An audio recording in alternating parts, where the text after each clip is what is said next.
Welcome back. This time we're talking about Eye in the Sky, a tense and thought-provoking look at modern warfare from director Gavin Hood and starring Helen Mirren, Alan Rickman, Aaron Paul, and Barkhad Abdi.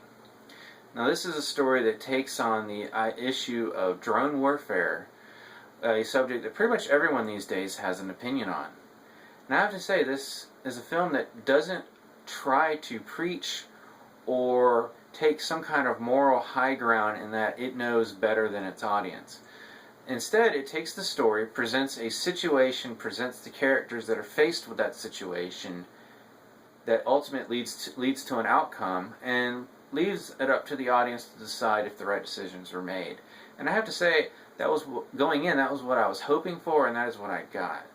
I don't go to the movies to be preached at, so instead, give me a story that brings up the issues surrounding a subject like this and let us decide.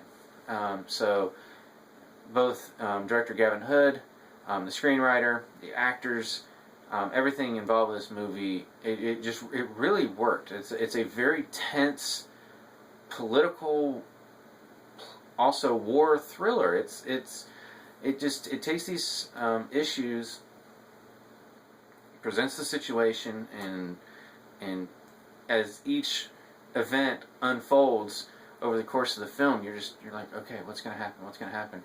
And you don't know up until the very end, almost to the last scene.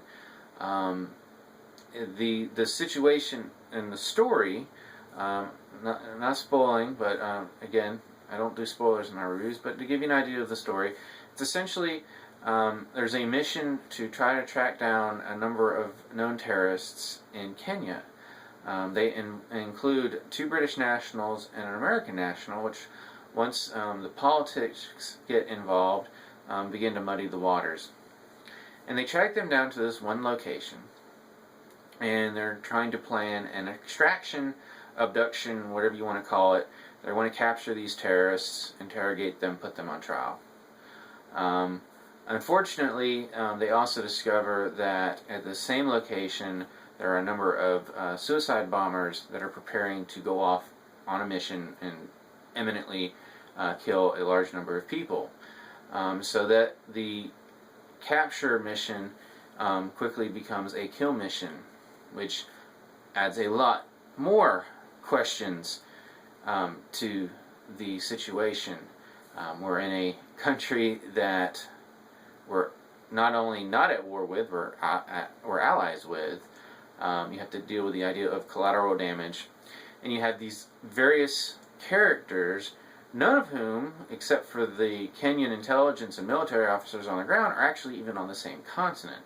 You have Helen Mirren, who plays a British colonel who's in charge of the mission. You have Aaron Paul, who plays the drone pilot, who is in Nevada in the United States.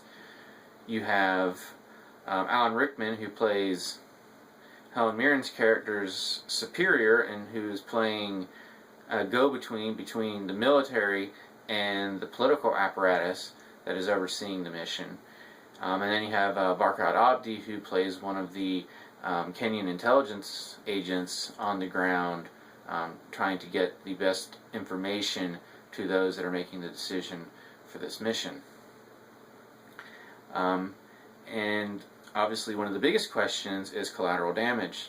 And it's easy to talk about collateral damage, and you running numbers, well, less people would die here than they would in the eventual terrorist attack. But the situation takes an even murkier turn when a young girl that we've seen through the course of the movie is going to be in the blast zone, and that collateral damage gets a face, a very personable face. And I have to say, again, this is a movie that presents a difficult, heart-wrenching decision for all involved, and it's not trying to make anyone out to be, the black hat villain here. There's not that. The people who are trying to make these decisions on both sides are doing it for what they feel is the best, and they make valid arguments on both sides. And again, at the end, you're going to have to decide for yourself if the right decision was made. It's a very well-made film, and considering all of the different characters are in different continents, let alone in different cities or countries, the way they paced it all together, the tension just it latches on very early on in the first act and pretty much does not let go until the end. I have to give Gavin Hood credit for being able to get that put together in a way that just it just does not let you go. The acting is great across the board. Wonderful acting.